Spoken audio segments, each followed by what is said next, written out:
Aterrizaje de urgencia. Toda la tarde hemos estado pendientes de este avión. Tras 5 horas sobrevolando Madrid sin poder aterrizar en Barajas para aligerarse de combustible por problemas técnicos, el avión con destino a Canadá ha podido hacerlo sin dificultades, aunque con un buen susto para sus pasajeros.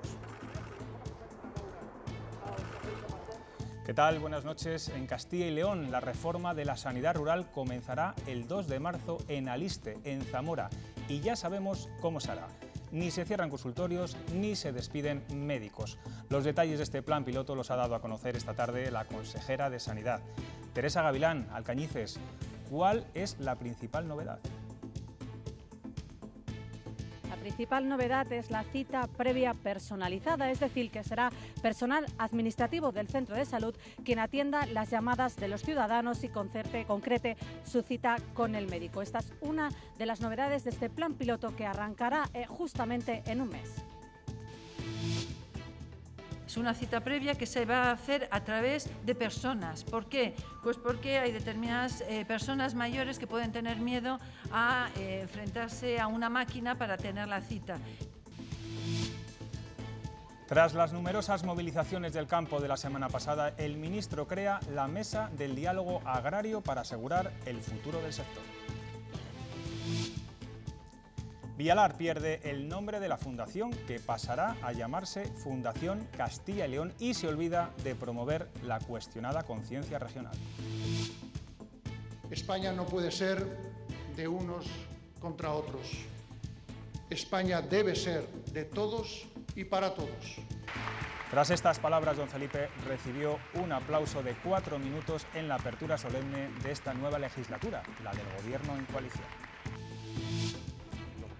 La acusada de simular un secuestro por su expareja en León dice que lo hizo presionada por la Guardia Civil, su abogada y el presunto cómplice.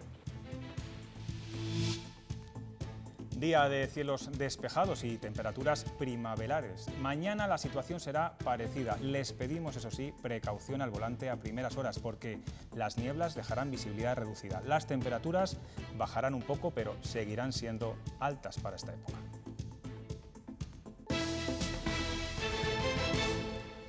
Aliste ya conoce cómo va a ser su nuevo modelo sanitario, un proyecto piloto que no prevé el cierre de consultorios ni el despido de médicos. Teresa Gavilán está allí en Alcañices, donde la consejera también ha informado a los alcaldes de que su puesta en funcionamiento se retrasa un mes. Teresa, ¿a qué responde esta demora? Buenas noches, José Luis. Pues se retrasa un mes porque ahora mismo 2 de los médicos del Centro de Salud de Alcañices, esta localidad zamorana en la que nos encontramos, han optado a un concurso de traslados y se encuentran trabajando en otros puntos de la comunidad. La Consejería quiere que la plantilla esté al completo y que estén trabajando los 12 médicos que tienen asignados, también 12 enfermeras y 2 auxiliares administrativos que se encargarán, entre otras cosas, de la cita previa personalizada para los vecinos de esta comarca de Aliste. Dentro de unos meses se empezarán a ver los resultados del plan piloto y se extenderá esta reorganización sanitaria a otros puntos de la comunidad. Eso sí, cada zona tendrá su propia reorganización. Es un plan tan consensuado que en su presentación a los alcaldes no ha habido sorpresas. La clave de la reforma sanitaria en Aliste es la cita previa. Es una cita previa que se va a hacer a través de personas. ¿Por qué? Pues porque hay determinadas personas mayores que pueden tener miedo a enfrentarse a una máquina. Para mejorar la atención estará la plantilla al completo. Además de 2 administrativos, habrá 2 enfermeras más y los 12 médicos. No cerramos ningún consultorio, todo lo contrario. Creamos una estructura intermedia que son los consultorios rurales de agrupación. Esos centros rurales agrupados, un total de 6, tendrán siempre 2 médicos fijos. Se invertirá en más de 100.000 euros. Tener mejores conexiones a Internet, que tengan mejores conexiones al hospital, que tengan una historia clínica, que puedan trabajar. El nuevo modelo para los 4.700 pacientes de la comarca zamorana empezará a funcionar en un mes. ¿Por ahí duele? Será ensayo-error. Lo que no funcione se cambiará. La tranquilidad, calma y confianza. De verdad que vamos a intentar que todo el mundo tenga la atención que se merece. Y cada consultorio, cada uno de los 54, tendrá su médico, siempre que haya paciente. Escuchábamos esta mañana en el informativo de las 2:30 al alcalde de Trabazos, uno de los afectados. Teresa está de nuevo con él, ahora sí, con toda la información del plan piloto. Toda la información, porque hoy mismo se la ha presentado la consejera en una reunión que se ha transcurrido esta tarde aquí en Alcañices. Es Javier Faúndez, alcalde de Trabazos, como decías, José Luis, y ellos presentaron alegaciones a este plan piloto y yo creo que se han tenido en cuenta. Javier, buenas noches. ¿Están satisfechos con el resultado del plan que han conocido hoy? Estamos satisfechos porque se han recogido todas y cada una de las alegaciones y de planteamientos que en su día le presentamos a la consejería inicialmente, a la propia consejera y también al presidente de la Junta de Castilla y León. Ustedes quieren destacar que cuando los pacientes vayan a los consultorios, el médico los va a atender, los médicos van a seguir yendo a todos los consultorios de la comarca de Aliste. Vamos a hablar mucho de los centros rurales agrupados. ¿Cómo van a beneficiar estas nuevas figuras, esta forma de organización a los ciudadanos de esta comarca zamorana? En primer lugar, la gran noticia hoy es que se mantienen todas las consultas en todos y cada uno de los consultorios de nuestra comarca, en esos 63 consultorios. Lógicamente con un modelo de organización diferente, porque lo que pretendíamos todos es aprovechar mejor los recursos que tenemos. Entonces hemos planteado en primer lugar la cita previa, que es una forma, en primer lugar, de que el paciente cuando va a un consultorio sepa qué hora se le atiende y no andar como hasta ahora con unas incertidumbres en cuanto a los horarios. El médico viaja menos, el médico tiene que ser un profesional que atienda a los pacientes en los consultorios, no tiene que ser un taxista que ande de pueblo en pueblo con largos recorridos. Y después también se han recogido otras propuestas importantes para nosotros, que han sido la contratación de dos nuevos contratos de enfermería y el auxiliar administrativo para llevar la cita previa. En definitiva, con esto lo que garantizamos son consultas, los pacientes saben todos los días dónde está su médico y en definitiva lo que queremos es que este plan piloto, que además nosotros vamos a poner todo nuestro empeño para que funcione, lo que logre es que los vecinos estén tranquilos, que sepan que se les atiende y que se les atiende bien. Hay una demanda de la que no hemos conocido muchas novedades. Ustedes solicitaban una reforma, una mejora del Centro de Salud de Alcañices, esta localidad en la que nos encontramos. ¿Qué les ha dicho la consejera al respecto? El tema de la reforma del Centro de Salud, pues inicialmente la consejera no nos ha dicho gran cosa. Espero que se retome en los próximos meses. No es una reforma exagerada en lo económico, lo único que decimos es que es una instalación que tiene ya bastantes años donde prácticamente no se ha hecho nada en ella y lógicamente le hace falta un lavado de cara. También se lo hemos planteado al propio presidente de la Junta en la última reunión que tuvimos en la Diputación y para nosotros es importante, pero no es lo más importante. Lo más importante es que se garanticen las consultas, insisto, en todos los consultorios de nuestra comarca, sobre lo que han llovido y han corrido ríos de tinta, pues con afirmaciones bastante extrañas. Se ha dicho muchas veces que se deja de pasar consulta en los consultorios. Yo lo he dicho hoy, no vamos a mirar para atrás, pero alguien va a tener en su día que dar explicaciones. Muchísimas gracias por habernos atendido en directo aquí en Alcañices. Meses de incertidumbre que hoy terminan. Conocemos exhaustivamente el plan piloto de Aliste y dentro de unos meses esa reorganización sanitaria llegará a otros puntos de la comunidad. Ya veremos dónde y cuándo. Muy satisfecho está también, claro está, el presidente de la Junta, que ha recordado que el objetivo de esta reforma son las personas. Fernández Mañueco, además, ha destacado el esfuerzo de diálogo que ha hecho la consejera de Sanidad, mientras PSOE y Podemos insisten en que se mantendrán en contra de esta reforma. Se ha hecho un esfuerzo especialmente, quiero destacar, especialmente intenso de diálogo por parte de la consejera de Sanidad y estamos convencidos que con esta medida va a mejorar claramente la atención sanitaria de las personas de Aliste. Ellos tampoco saben muy bien qué esperan de ello porque están diciendo que ahora van a retrasarlo, que la reforma ya no es tan urgente, en fin, no son capaces de encontrar argumentos que justifiquen. Es una tragedia para nuestros pueblos y es una nueva muestra más de cómo el Partido Popular y Ciudadanos conciben la política en términos de rentabilidad. Hablábamos de del retraso en el plan piloto de Aliste y donde también va a haber retrasos es en las urgencias de atención primaria en el Hospital Divino Valles en Burgos. Hoy tendría que haber comenzado a funcionar este servicio, pero la Consejería de Sanidad ha decidido retrasar ese traslado al menos hasta abril, algo que no ha gustado a los profesionales, que lanzan un ultimátum a la consejera. Ante la decisión la pasada semana de la Consejería de Sanidad de aplazar la apertura de un único punto de atención continuada al Divino Valles, los facultativos de las urgencias de atención primaria no pueden más y se han dirigido directamente a Verónica Casado. Mandamos una carta a la consejera en la que casi le rogábamos que nos permitiera el traslado al PAC del Divino Valles, porque no hay otra alternativa. Aseguran que la situación es grave, ya que a partir de hoy solo habrá unas urgencias y serán aquí en San Agustín y con tan solo 3 médicos. Nos encontramos con un centro que no cumple condiciones y con un centro en el que habrá menos profesionales para todas las urgencias de Burgos. El tema se agrava si entendemos que a partir de hoy los centros de salud dejarán de atender también a las urgencias de sus pacientes, de los pacientes que lleguen a esos centros. Esperan, por lo tanto, que el traslado se haga esta misma semana y poder mejorar la asistencia a los pacientes. No podemos permanecer aquí más allá de esta semana, porque si no nos veremos obligados, lógicamente, pues a buscar el amparo de alguien que tenga en cuenta que nuestro trabajo no se está haciendo como toca. El equipo de profesionales se volverá a reunir mañana si no reciben contestación de la consejera para dar, lamentan, un paso más. Y seguimos con temas sanitarios. El Hospital de Berín, en Orense y muy cercano a Zamora, ha reabierto hoy el paritorio después de permanecer 2 meses cerrado. Ha sido posible gracias a la incorporación de una pediatra y de un profesional de guardia.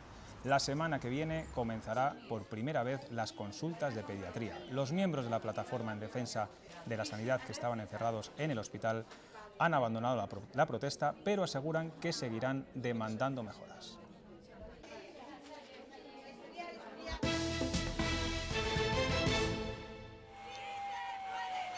El campo sigue en pie de guerra por su supervivencia. La pasada semana nos dejó imágenes como estas por distintas zonas del país, protestas y tensión para exigir unos precios dignos y para quejarse por los efectos que tendrá para agricultores y ganaderos la subida del salario mínimo.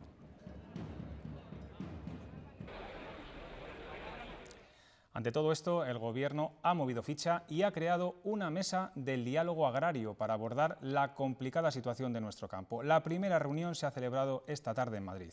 Eduardo Martínez, buenas noches. ¿Qué valoración hacen de este primer contacto? Bueno, ha sido una reunión muy larga, comenzaba a las 5:30 de la tarde y ha terminado hace poco más de media hora. Ahora acaban de terminar las declaraciones de todos los que han intervenido y el primero en hablar ha sido el ministro Luis Planas, que ha dicho que ha sido un encuentro muy positivo para poner encima de la mesa estas reivindicaciones. También se ha abierto ya a abrir los primeros frentes para escucharlas. Primero ha dicho que se compromete a, en los próximos presupuestos generales del Estado, incrementar la partida para los seguros agrarios. También ha dicho que quiere trasladar a las sopas el borrador de la reforma de la ley de la cadena de valor, en la que quiere dar más valor a cada eslabón de esa cadena, y mañana mismo va a presentarlo así en el Consejo de Ministros. También quiere reunir ya al Observatorio de Precios para hacer un diagnóstico preciso de qué es lo que está pasando con los precios que perciben los agricultores y ganaderos, y también se ha referido a la subida del salario mínimo interprofesional. Quiere estudiar exactamente cómo afecta esa subida a los profesionales y tomar medidas, dice, si es necesario. ¿Qué dicen las sopas? Pues lo primero, que están a la expectativa de estos análisis y medidas, y también que van a continuar con las movilizaciones. Yo soy el ministro de los agricultores y de los ganaderos y, por tanto, dispuesto a afrontar en esta situación los problemas que me trasladan. Lo que está necesitando nuestro sector agrario en estos momentos es un reconocimiento del conjunto de la sociedad, examinar efectivamente cuál es el impacto de este incremento del salario mínimo para arbitrar, en su caso y situación, las medidas que fueren pertinentes, como lo ha sido, por otra parte, no es un elemento de novedad, con otros procesos anteriores. En Castilla y León el diálogo social suma hoy 2 nuevos acuerdos, pero sobre todo una fecha histórica. Así lo han asegurado los sindicatos, porque se da continuidad a una trayectoria de 19 años. El plan de empleo para 2020 contará con 165 millones de euros. No era este un acuerdo más, todos sabían lo que estaba en juego y tras la firma y el apretón de manos han dejado patente que llegar hasta aquí ha supuesto renuncias y aclaraciones como la que hacía el propio presidente. Tanto él como yo teníamos interés de zanjar de una vez por todos estos comentarios interesados, El compromiso único de la Junta de Castilla y León con el diálogo social es claro e inequívoco.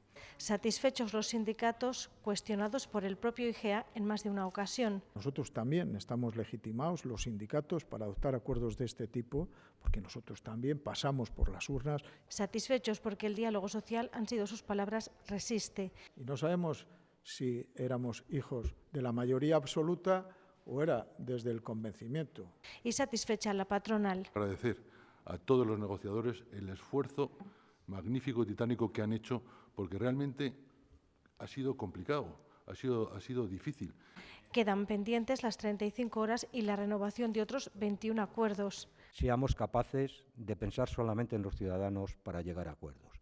Y si es muy importante la firma de estos acuerdos, ahora en las capitales de provincia, en las diputaciones provinciales, empieza a trasladarse este diálogo social. Los sindicatos quieren también un balance más integral de cómo se está gastando el dinero. El plan de empleo para este 2020 cuenta con un presupuesto de 165 millones de euros. Es un 4% más que el año pasado. No solo la creación de más empleo, la creación también de que ese empleo sea más estable y sobre todo de un empleo de mayor calidad. Para lograrlo se han cerrado 90 programas enfocados en gran parte a los colectivos con mayor riesgo de vulnerabilidad. Como ejemplo, 1 millar de personas que hoy cobran la renta garantizada durante 6 meses tendrán un trabajo. Esa gente que sale de esa exclusión a tener un salario decente. Mayores de 55 años, jóvenes, personas con discapacidad o inmigrantes están también entre las prioridades de un plan que incluye ayudas a la contratación indefinida en municipios de menos de 5.000 habitantes o más apoyo a los emprendedores en sus inicios, con una tarifa plana que ahora será de 2 años en la ciudad y 3 en el medio rural. Aquí el reto es crear hasta 10.000 empleos. Más formación y orientación profesional, buscar la verdadera igualdad. Porque el plan, además de acciones para reducir la brecha salarial, aumenta las medidas de conciliación e incluye programas para favorecer el ascenso laboral de la mujer. Realmente es algo muy importante para todos nosotros, para todos los ciudadanos de Castilla y León. Junto a ello, el diálogo social ha acordado también su implicación directa en la próxima actualización de la Ley Regional contra la Violencia de Género. Con nuestra compañera Leticia Sánchez queremos ahora analizar la trastienda de esa reunión y sobre todo la imprevista presencia de Francisco Igea. Leticia, ¿a qué responde que el vicepresidente de la Junta haya tenido hoy un sitio en el Consejo del Diálogo Social?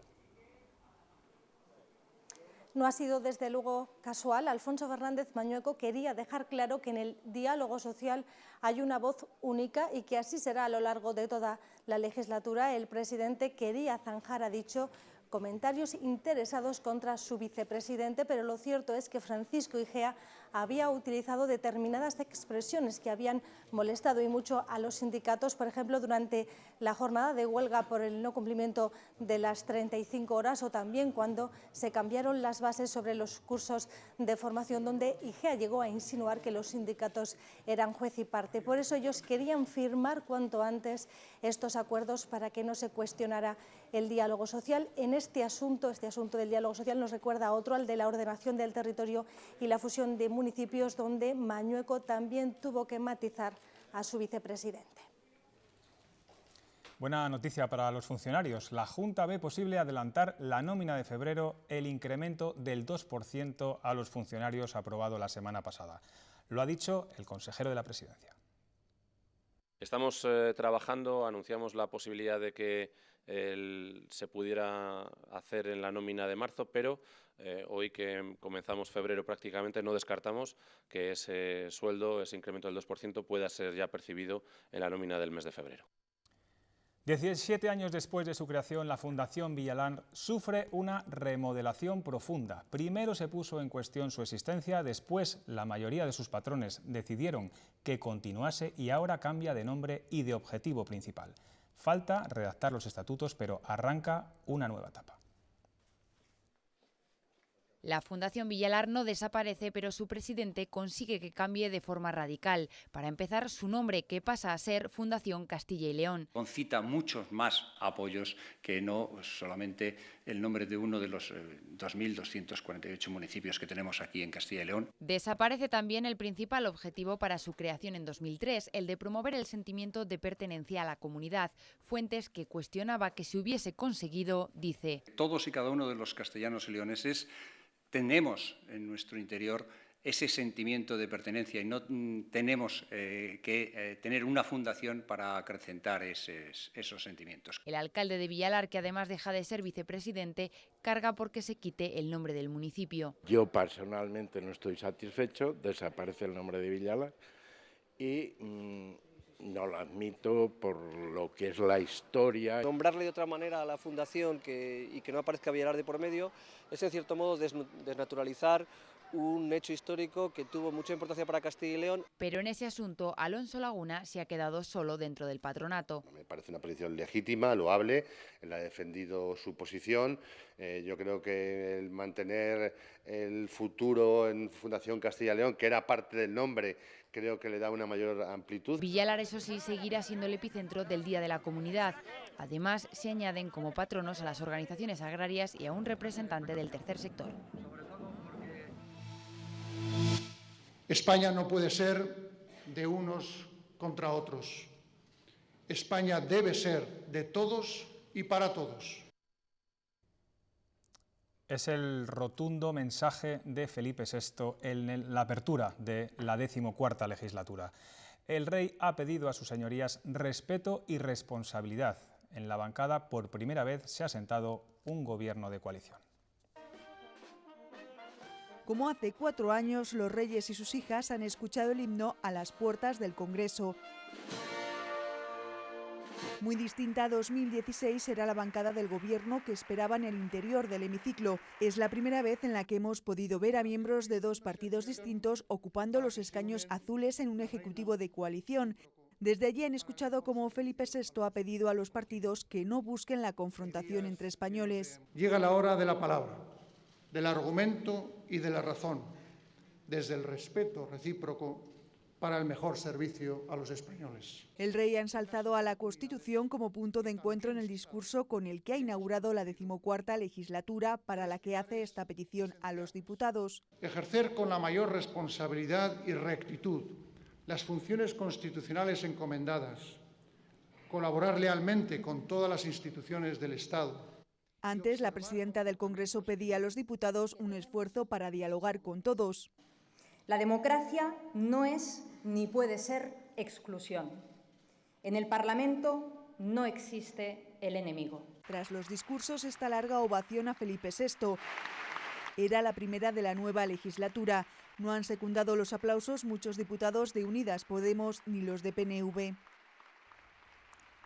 En esa sesión no han ocupado sus escaños los independentistas catalanes, Bildu, los nacionalistas gallegos y los antisistemas de la CUP. Han leído un manifiesto minutos antes en el que dicen claramente: no tenemos rey. La monarquía española y su máximo exponente, el rey de España, no nos representa.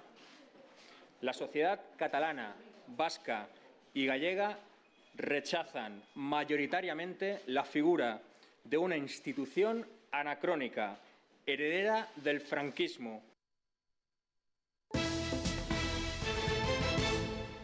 La mujer juzgada en León por una falsa denuncia por secuestro y malos tratos contra su expareja ha reconocido en la primera jornada del juicio que mintió.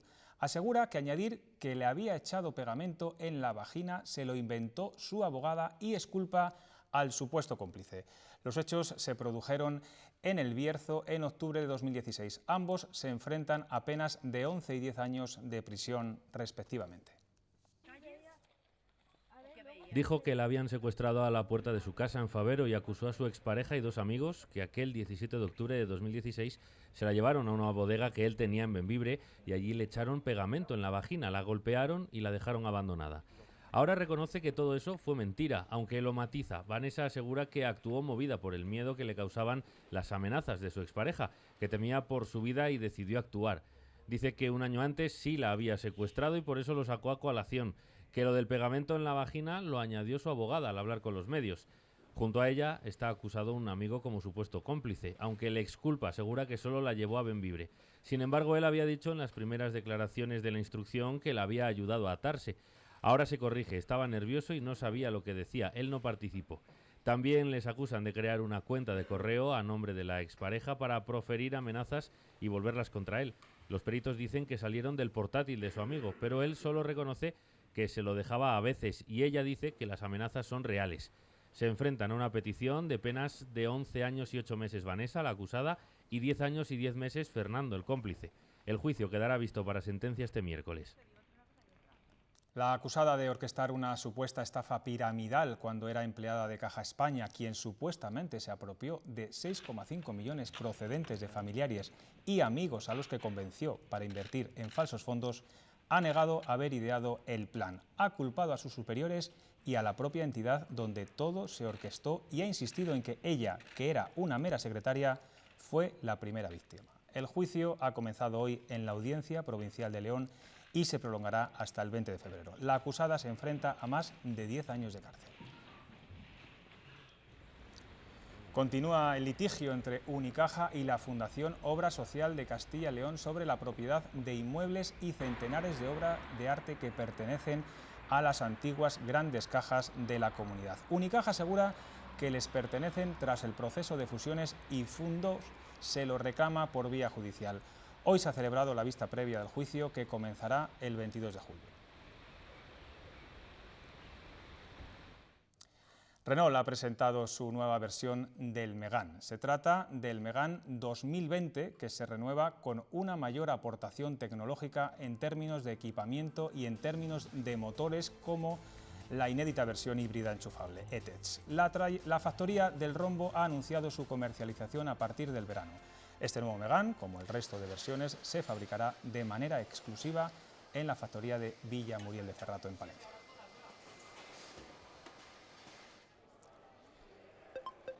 Pues el mes de enero no ha sido muy bueno para la venta de coches. Las matriculaciones han caído un 8% en Castilla y León y un 7% en España, después de haber encadenado 4 meses consecutivos de crecimiento.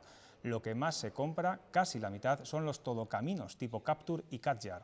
En cuanto a motores, cada vez tienen más peso los alternativos, un 18% en detrimento del diésel, que supone solo un 27%. La Guardia Civil investiga a 13 personas por delitos relacionados con la comercialización ilegal de productos cárnicos. Se les acusa de estafa y falsedad documental. En la inspección hallaron jamones y paletas de cerdo con graves deficiencias de trazabilidad, lo que impedía conocer su origen legal. Uno de los investigados es responsable de una empresa salmantina.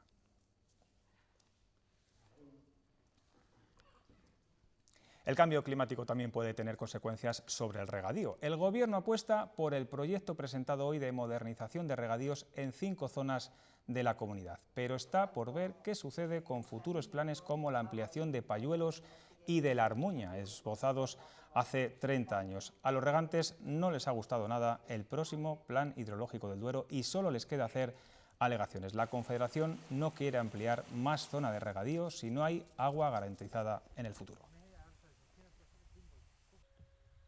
Ese documento provisional se va a someter a la participación, a la transparencia, a las consideraciones que se vayan aportando. Las zonas de regadío están delimitadas, y aquello que está acordado se debe de cumplir.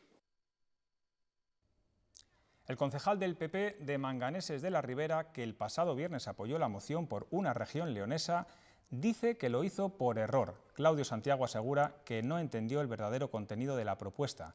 Sus 2 compañeros del Partido Popular en el municipio zamorano votaron en contra. Con esto, el PP considera que queda zanjada la polémica sobre la actuación de su edil en contra de las directrices del partido. Se trataba de hablar de retos y estrategias y, aunque en lo segundo no coinciden, sí en lo primero. Los desafíos de la comunidad para los próximos meses son la lucha contra la despoblación y los desequilibrios territoriales, la creación de riqueza y la calidad de los servicios públicos.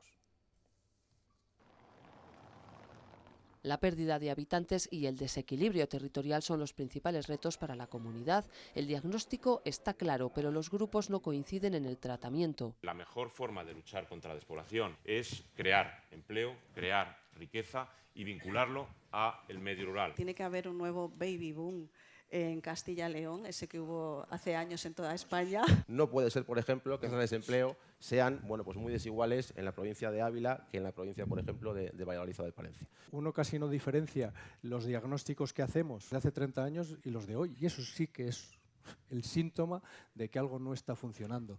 La mejora de la economía, servicios públicos de calidad, potenciar sectores como la automoción o la agroalimentación o reforzar la competitividad son los principales objetivos, aunque la configuración actual del sistema autonómico es una traba para el leonesismo. Lo que hemos cambiado es el núcleo de descentralización, es decir, cambiamos Madrid por Valladolid.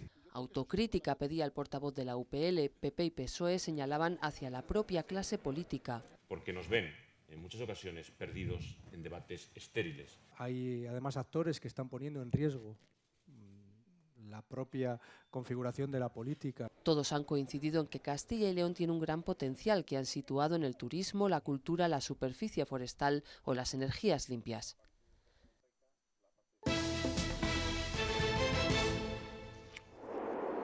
Este es el momento en el que un avión canadiense realizaba un aterrizaje de emergencia en el aeropuerto de Barajas. Ha sucedido hace apenas 2 horas. El avión volaba sin una rueda y con un motor inutilizado y llevaba 128 pasajeros a bordo.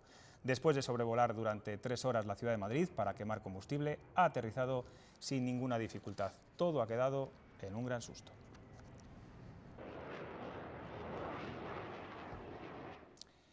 Les informamos ahora de un apunte. La policía ha encontrado el cuerpo sin vida de una mujer de 41 años con evidentes signos de violencia en su casa de Gijón y ha puesto en marcha un operativo para tratar de localizar a su expareja. Si tenemos cualquier dato más, cualquier información más sobre este asunto, sobre este suceso, le informaremos.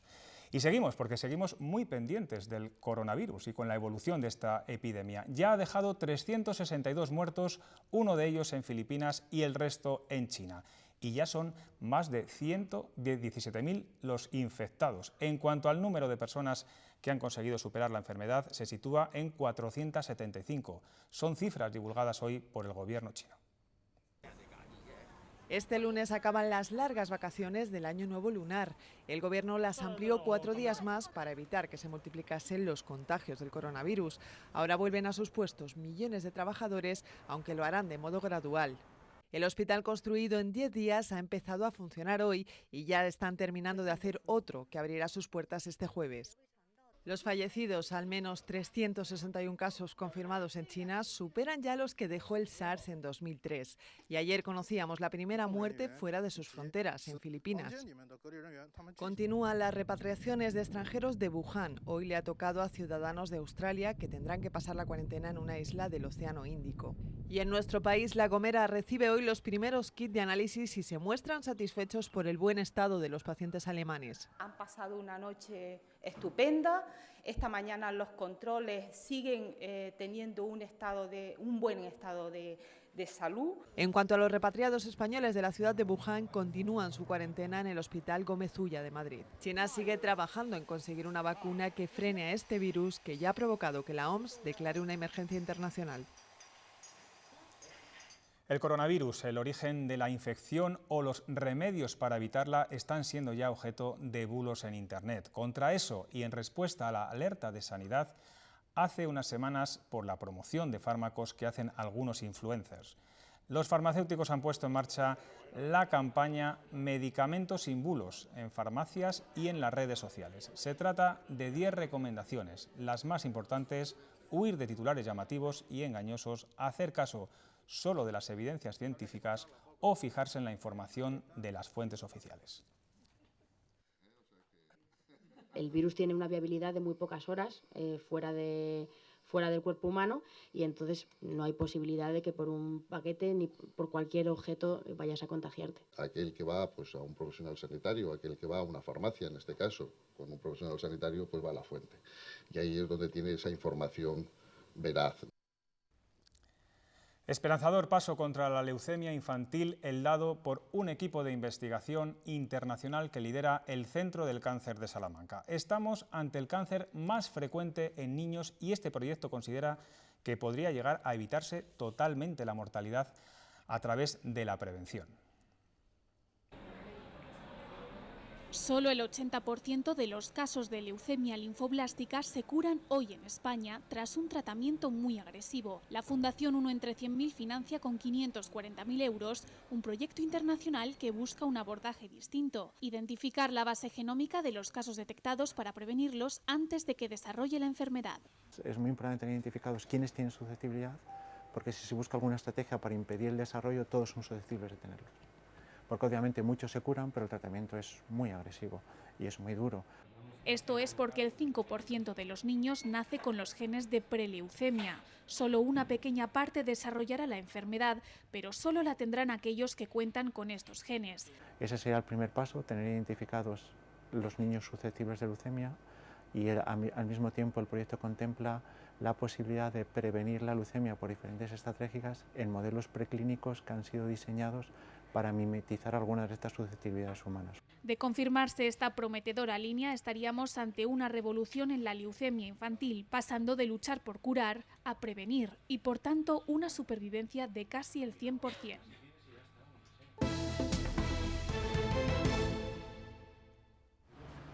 El refrán popular de por San Blas la cigüeña verás parece que empieza a perder significado. Las altas temperaturas hacen que se queden y que ya no emigren. Efectos colaterales del cambio climático. Se iba a morir porque se quedaba atascada al intentar volar.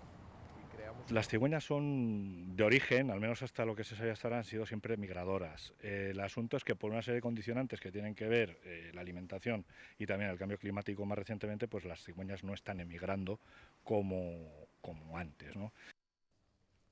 3 personas están siendo investigadas por la Guardia Civil por presuntamente robar 2 campanas en la iglesia del cementerio de la localidad burgalesa de Ozabejas Rubí. Uno de ellos hizo 3 entregas de bronce para su venta con un peso total de 391 kilogramos. Entre los investigados, 2 se encuentran en prisión preventiva, pero por otros delitos. Aunque la iglesia de Ozabejas lleva casi un año sin campanas, es ahora cuando la Guardia Civil ha identificado a los 3 presuntos ladrones. Al parecer el robo ocurrió en marzo del año pasado, pero los vecinos no se dieron cuenta de que faltaban las campanas hasta mayo. La razón es que esta iglesia está alejada del pueblo y ya no se celebra misa. Está rodeada de arbolado, de pinos y robles y prácticamente pues no se ve. Tiene que ser pasar por allí y alguien se percató de que las campanas habían desaparecido. El día de los hechos, un vecino vio pasar un coche que le resultó sospechoso, por eso apuntó la matrícula y se lo pasó a la Guardia Civil. Después del robo, uno de los ladrones entregó los 391 kilogramos de bronce para su venta a una planta de reciclaje de Vizcaya. A raíz de esa investigación que han hecho tras el encuentro y detención, parece ser en Miranda, pues los individuos han cantado mejor que las campanas que se han quedado mudas porque ya están fundidas. Los vecinos de Ozabejas aseguran que con una mayor vigilancia en el pueblo, este robo se podría haber evitado. El alcalde de Valladolid no va de farol. Pone sobre la mesa 4 millones de euros para quedarse con el festival Mad Cool, que tiene problemas de ubicación en Madrid. Óscar Puente lanzó la sugerencia en Twitter y ha acabado por enzarzarse en la red con el alcalde de Madrid. Lo cierto es que el Mad Cool peligra y la opción vallisoletana no es descabellada. Madrid financia el festival con 1 millón de euros y Valladolid sube la apuesta y la cuadriplica.